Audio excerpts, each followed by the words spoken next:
Reaching the limits of Greek historiography, the history of a special decade. Suddenly, exciting contemporary events began to overshadow all political maneuvering and the Macedonian conquest. Of course, before getting to the historiography of the Roman Republic and then historians' uh, inquiries into the fall of the Roman Republic, we will begin first with the Greek historians. Philip's, which when we say Philip, we mean Philip II of Macedon. His 22-year-old son, Alexander of Macedonia, set out to march eastward and crown the long Greek struggle against the Persians with total victory and conquest. He won his victory, inspired many Greeks, founded cities, explored hitherto untouched areas, and performed outstanding feats of courage, as well as misdeeds against old associates. Even his original, rather simple motive for the campaign was adjusted to the grandeur of the venture when it was changed from defeating the Persian Empire to unifying the Greek and Persian cultures. But when Alexander died suddenly, he did not leave the Macedonians or Greeks in control of a united state, but rather bequeathed to them exciting memories, an incipient cultural fusion, and much political instability. At first glance, it is perplexing that among those who initially wrote about Alexander the Great's amazing life, with its breathtaking events and grandiose endeavors, there was no Herodotus or Thucydides, not even a Xenophon. It is unlikely that among the great number of writings on Alexander, of which only a few incomplete works remain, there was such a grand account. What remains not only is not overly impressive. The ancient geographer Strabo had already criticized those who followed Alexander and then became his historians, charging that they preferred to accept the marvelous rather than the true. Their accounts lacked vision, depth, and creativity. Such small results were a poor reward for Alexander's solicitude for historians, some of whom he had encouraged to accompany him on his expedition. But not all of the blame must be attributed to the lack of talent or skills on the part of historians. Alexander's campaign and its achievements and aftermath proved difficult to treat in the context of Greek history. The reason why will be more readily apparent after a look at the Alexander historians. The hero, the exotic, and some gossip. Alexander himself loved the Homeric epics, a copy of which had been prepared for him by Aristotle and possibly Aristotle's relative, the historian Callisthenes of Olynthe. What Callisthenes, who accompanied Alexander, actually reported we know only sketchily, but he seems to have hesitated to depict Alexander as the hero favored by the gods, one whose ancestry even may lead back to Zeus and others. Other historians added a line of descent from Priam and noble Trojans, which gave Alexander a claim to the Trojan heritage, now represented by the Persian Empire.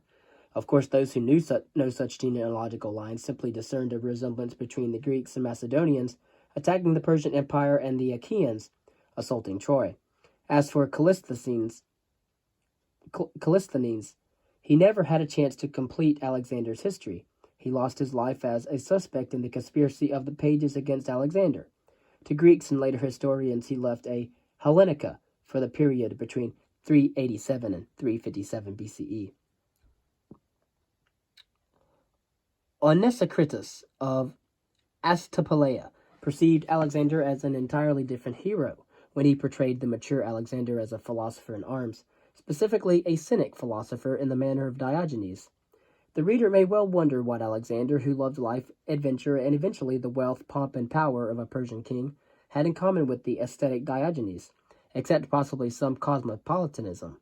In any case, Onesicritus neglected Alexander the philosopher when he told interesting stories such as the one about Alexander's turning away from further eastward progress after meeting the Amazon queen at the river Jaxartes, and when he described the customs of strange people, exotic plants and animals, Indian holy men, and the legendary peaceful kingdom of Musicanus. There were also accurate observations on the monsoon rains and on the sea journey through the Persian Gulf that Onesicritus had gathered as the chief steersman of Admiral Nearchus. However, Strabo could not forget what he considered the fantastic element in Onesicritus's work and called him for it chief steersman of fantasy. As for Nearchus of Crete, who guided Alexander's fleet that carried part of the army from India to Mesopotamia, he was an observer in the manner of Herodotus, Lacking any specific purpose or theme, Nearchus recorded whatever intrigued him, be it rivers, tigers, monkeys, or parrots. His judgments about other people were measured as when he considered the Indians different but nevertheless brave and civilized. Unfortunately, in all that, Nearchus had little to say about Alexander, except on one occasion when he put forth the interesting opinion that Alexander began his great venture moved by pathos, meaning a vague and powerful longing in his nature to do something not yet attained, but that in the process of conquering, Alexander unwittingly brought Greek civilization to the east. Another group of historians concentrated on human interest stories, or one could say high-class gossip. Chares of Mytilene served Alexander in one of those offices which the Persian influence had brought about, a position combining the duties of a chamberlain, appointment secretary, and chief of protocol. His stories of Alexander betrayed the frame of mind which that position required and fostered. Alexander appears as fond of eating, of drinking parties, although not actually drinking himself, and of apples. The stories also told much about feasts. Again, this is Chares of Mytilene in his stories of Alexander. The stories speak of the persons surrounding Alexander, the king's tent and furniture, but nothing at all about the purpose and grandeur of the expedition. Little remains of what a few others, apparently writing in the same vein, had to say. For example, Alexander's secretary, Eumenes of Cardia. Alexander histories improved with the passage of time. Aristobulus of Cassandreia started writing his history at the age of 84 and gave a good account of Alexander's reign, one marked by restraint in the stories of the battles, the king's drinking, and a natural phenomenon. And while Aristobulus also painted picturesque scenes on the cutting of the Gordian knot, of the sailor's reward and punishment for recovering the king's diadem, and of the courteous treatment of the Babylonian priest who foretold the imminent death of Alexander, he related a large body of sober information and avoided much that was fanciful. When he thought it proper, he even criticized Alexander, particularly his insatiable desire for conquest. Aristobulus earned no accolades for his restraint or style. He was only copied widely. Ptolemy was equally unappreciated, except much later by Arrian, who trusted him as a king for whom it would have been especially disgraceful to lie. Ptolemy, one of Alexander's favorite generals, did not bother much with geography, overall historical development, or local customs. Battles were his favorite subject, and he described them well and soberly. He saw no need for embellishment, since he did not wish to entertain his readers. That leaves Cleitarchus, whose now lost to history of Alexander was read and listened to by many, although he himself most likely had not participated in Alexander's campaign. And through Diodorus Siculus, he influenced later generations.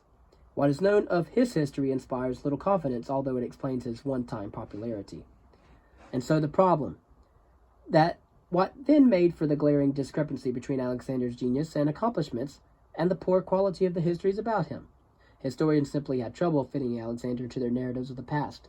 His grand endeavor could be seen as one of many campaigns designed and desired to crush Persian power, and interpreted in this manner, it inspired some Greeks. But Alexander was a Macedonian, a barbarian whose destruction of rebellious Thebes had chilled Greek enthusiasm for Alexander. Hence, some historians, such as Phippus of Olynthe, reported in a hostile manner how Alexander the Great drank too much unmixed wine too often, and how he wore sacred ritual clothing for everyday wear. Some were not even happy when victory after victory shattered the Persian Empire, because that doomed the Greek states to continue as dependencies of Macedonia. Other Greeks lost their pride in Alexander's grand victory, when the expedition turned into a civilizing mission aimed at one empire and one culture. Because of Alexander's sudden death, this idea of a fusion of Greek and Persian cultures had only enough time to provoke and offend, but not to convince. All that contributed to the fundamental problem, Alexander's grand deeds and short-lived empire, involving so many barbarian areas and peoples, could not be located in the Greek view of the past, which remained stubbornly centered in the polis. Hence, historians transformed the history of Alexander's life and deeds into stories about a hero, satisfied the Greek curiosity about the peoples and places of the oikumene in the manner of the old Historia, or of Herodotus, or simply just lapsed into gossip. The implications were even wider for Greek historiography at large. It was left in search of the proper theme of history beyond heroes, polis, and failure of empire. What of Hellenistic historiography beyond the confines of the polis? Well, when Alexander died, his empire died with him. The grand vision dissolved into a power struggle between the commanders who eventually received provinces they were to govern, nominally, as satrapies. 2 decades of warfare produced a state system dominated by the diadochi, or the successors, one in which unity had become a fiction, but a tolerable stability was reality. Antigonid, Macedonia, Ptolemaic Egypt, and the Seleucid Empire, encompassing Persia, Mesopotamia, Syria, and Palestine, emerged as the 3 great powers in the eastern Mediterranean Sea. Area. The Greek city-states maintain a precarious existence under Macedonian domination, becoming sometimes more, sometimes less autonomous. Eventually, the forming of federations of cities, particularly the forming of the Aetolian and Achaean leagues, gave these city-states some influence. The areas of the monarchies and of city-states differed in many ways, not the least in their historiographies. The Seleucid and Ptolemaic kingdoms had special difficulties in developing an appropriate reflection on the past. In each of them, a small Greek ruling group and a larger group of merchants lived among great numbers of people with venerable cultures and traditions of their own. Grecization never became more than partial. The Greek city-states on the mainland, even with their autonomy clearly delimited, could still use the old historiographical models except the Thucydidean analysis of the structure of hegemony. Historiography as scholarship. In Ptolemaic Egypt, scholars were part of the Greek elite and a favored part at that. Royal patronage ensured the existence of the famous Alexandrian Museum, an institution given to pure learning. In splendid isolation, a group of scholars worked on many problems. But when it came to the history, they chose to focus primarily on the distant past, a choice not illogical for people whose states knew no true continuity except the elites linked to Greek culture. To secure that heritage through scholarly efforts and to record it in writing seemed a proper task. Hellenistic scholars collected, stored, and preserved the old texts, particularly Homer's works. In the course of doing so, they engaged in textual criticism.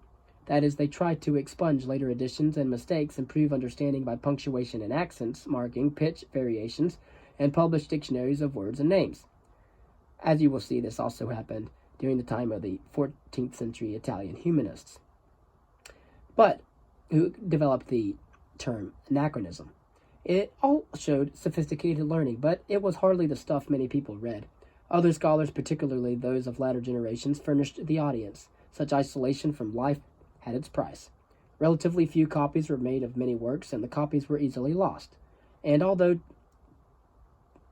Timon was too harsh in referring to the museum as a hen coop in which scholars were expected to produce works routinely, the creative work of the scholars, with all their sophistication, lacked spontaneity and a genuine connection with the life surrounding them. Did this scholarly literary criticism bring forth work on historical theory? Well, only to a minor degree. Questions of historical truth stayed reduced to the demand for narrative accuracy. Greek historians had generally understood the concern with the truth of their accounts in that sense. At question was the proper portrayal of individual past phenomena, and, with the exception of Thucydides, not the forces shaping these phenomena, and certainly not whether one could find the truth at all. Truth depended solely on the historian's skills, available material, and will to be truthful. Hence, one discussed the wisdom of relying on eyewitness accounts, documents, one's own experience, reliable reporters, and other sources. With the sifting of mythical accounts by Hecatatus of Miletus had begun the trend to accept only accounts of the past which human reason could approve of. Decades later, Antiochus of Syracuse had searched for the clearest and most convincing elements in the Greek mythical tradition. In the 4th century, Ephorus had simply ignored that tradition as unreliable. A similar process had gradually phased out the inference of gods in human affairs. Accurate history became defined as an account of the past with purely human dimensions, based on reliable reports and referring to an order of things that was timeless and accessible to reason. And so we see the gods slowly disappearing from Hesiod to Herodotus, from Herodotus to Thucydides.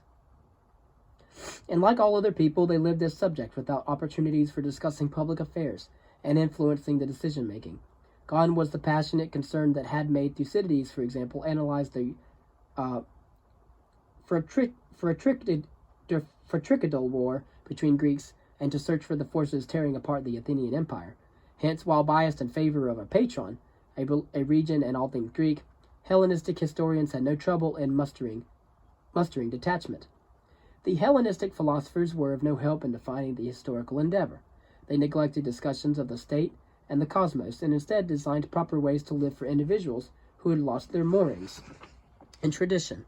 But then historians and philosophers had never cooperated. Aristotle's famous dictum on history's position vis-a-vis poetry and by implication philosophy had only formulated a long-standing view on the nature of history.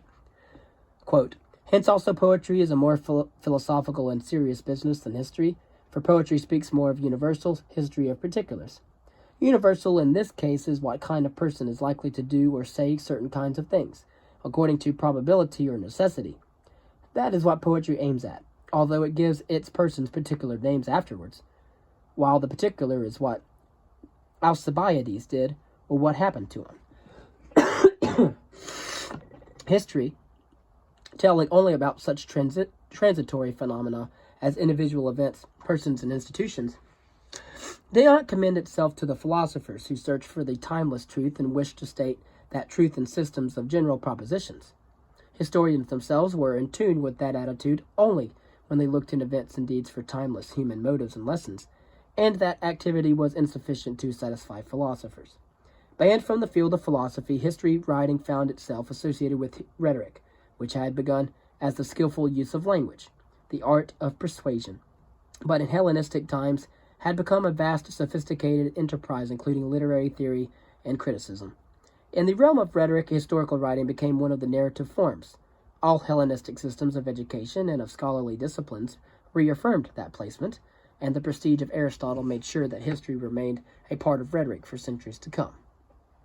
When democratic government was reduced to insignificant proportions in the Hellenistic period, rhetoric, like history, lost its public, specifically political, function.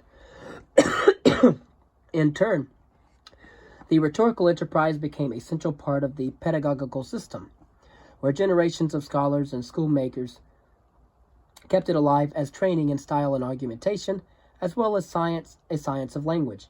It developed into a highly technical affair with elaborate textbooks by their schoolmasters, invented debates, and practiced speeches. The great historical texts became favorites for teaching proper grammar and style, and for teaching moral philosophy through exemplary lives. History and the old city-states. The Greek past now had four distinct segments: the era of the gods and heroes, the period of the Greek city-states, Alexander the Great's time, and the time of the recent successor states.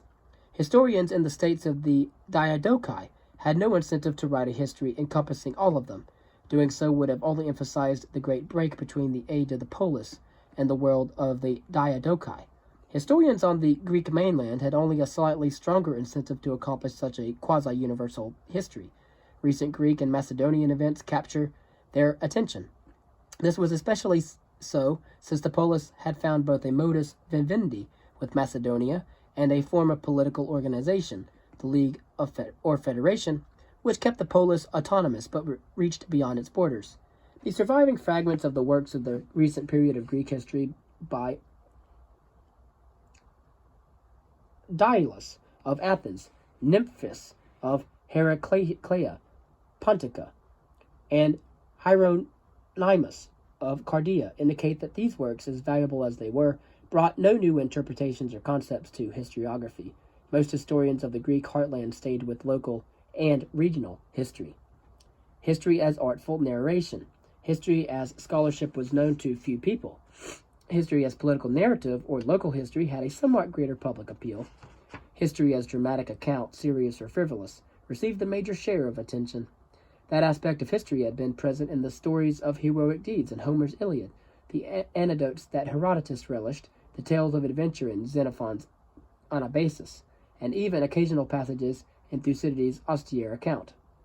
But now the wish to catch the public's attention became a major feature of some historical works. Life in the Greek world after Alexander the Great favored such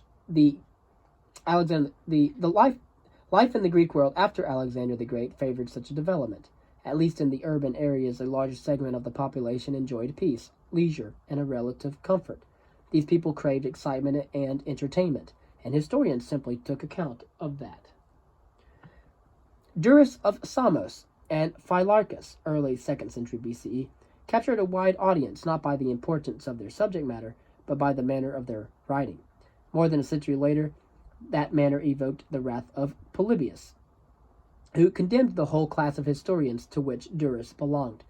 Quote, "Though their subjects are simple and without complications, they seek the name and reputation of historians, not from the truth of their facts, but from the number of their books, and accordingly they are obliged to give petty affairs an air of importance, and fill out and give rhetorical flourishes to what was originally expressed briefly, dress up actions and achievements which were originally quite secondary, expatiate on struggles, and describe pitched battles in which sometimes 10 or a few more infantry fell, and still fewer cavalry. Such historians as I refer to, then, when they are describing, in the course of their work, the siege, are forced to display all the contrivances, bold strokes, and other features of a siege. They must draw on their own resources to prolong the agony and heighten the picture, and not all are satisfied with me for giving a more truthful relation of such events as they really occurred. And being eager to stir the hearts of his readers to pity and to enlist their sympathies by his story, he talks of women embracing, tearing their hair, and exposing their breasts, and again of the tears and lamentations of men and women, led off into captivity along with their children and aged parents.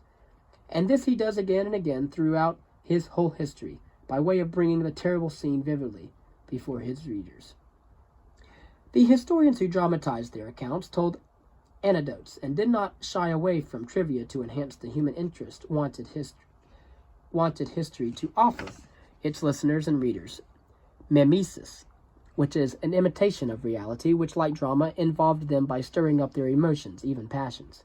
History was to be relived, rather than merely heard or read. Phylarchus and others could have pleaded that in this way history teaches its lessons most effectively, except that they had no particular lessons in mind. Polybius's criticism notwithstanding, dramatic history, as a purely narrative art, fit the Hellenistic age quite well. Decisive political events were absent, active citizenship had withered away, theories on individual morality occupied the minds of the elite, and the need for entertainment grew. Long prevented from joining philosophy and interpreting human life, and never perceiving history as the attempt to reconstruct the past for the love of the truth alone, historians utilized the techniques of drama in order to evoke emotions, convey a lesson or two, and to, above all, entertain.